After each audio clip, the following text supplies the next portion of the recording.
ICICI prudential AMC एक बहुत ही interesting new fund offer यानी कि NFO लेकर के आया है और इसका नाम है ICICI prudential transportation and logistics fund. ये जो फंड है, जैसा कि नाम से ही पता चल रहा है कि ये ट्रांसपोर्टेशन एंड लॉजिस्टिक की कंपनीज में इन्वेस्टमेंट करेगा।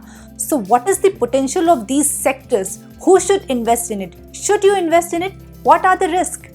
I'll give you all of these answers in today's video, तो आप इस वीडियो को पूरा एंड तक जरूर देखें।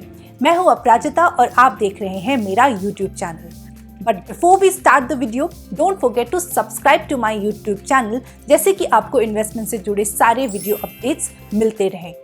ट्रांसपोर्टेशन एंड लॉजिस्टिक्स की ये जो कंपनीज है वो इंडियन इकोनॉमी की ग्रोथ इंजन समझी जाती है। और अगर हम ट्रांसपोर्टेशन एंड लॉजिस्टिक थीम की बात करें तो ये जो NFO आएगा वो इसेंशियली 3 सेक्टर्स में इन्वेस्टमेंट कर रहा होगा और वो है first, auto original equipment manufacturers जैसे कि 2 wheelers, 3 wheelers, tractors and personal vehicles. Second, auto components और एंसिलरीज जैसे कि batteries, electronics and tyres. Third, logistics जैसे कि सप्लाई चेन या रेल और शिपिंग। अब अगर auto equipment and auto ancillaries की बात करें तो ये जो सेक्टर्स हैं वो हाई ग्रोथ पोटेंशियल की तरफ बढ़ रहे हैं जैसे जैसे हमारी कंट्री की ग्रोथ हो रही है। और हमारी कंट्री की जो पर कैपिटा GDP है वो $3,000 हिट कर सकती है बाय FY25 एंड $4,700 हिट कर सकती है बाय FY30।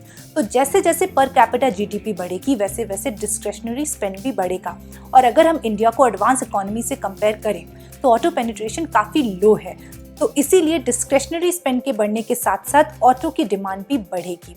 इसके अलावा अभी green economy and electric vehicles की बातें भी जोरों शोरों से हो रही हैं, तो this will be another catalyst to transportation sectors growth. Logistics sector भी एक स्ट्रक्चरल ग्रोथ स्टोरी है। अगर हम ई-कॉमर्स बिजनेस की ग्रोथ को देखें तो अगर आपको घर बैठे कपड़े, जूते, फ़ोन, लैपटॉप या खाना चाहिए, आपको डोर स्टेप डिलीवरी चाहिए, तो लॉजिस्टिक्स सेक्टर को तो स्ट्रॉन्ग होना ही पड़ेगा।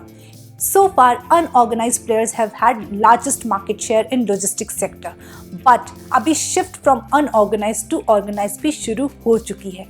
Moreover, government too is focused on logistics sector's overall growth in development. अभी हाल में ही national logistic policy को लॉन्च किया गया था, which is aimed at promoting seamless movement of goods and also improving competitiveness. Transportation and logistic theme की जो companies है उन्होंने उतनी अच्छी परफॉर्मेंस नहीं दी है if you compare it with broader market. तो अगर आप Nifty transportation and logistics index को देखो तो लास्ट 5 इयर्स में इस इंडेक्स ने फ्लैट रिटर्न्स दिया है।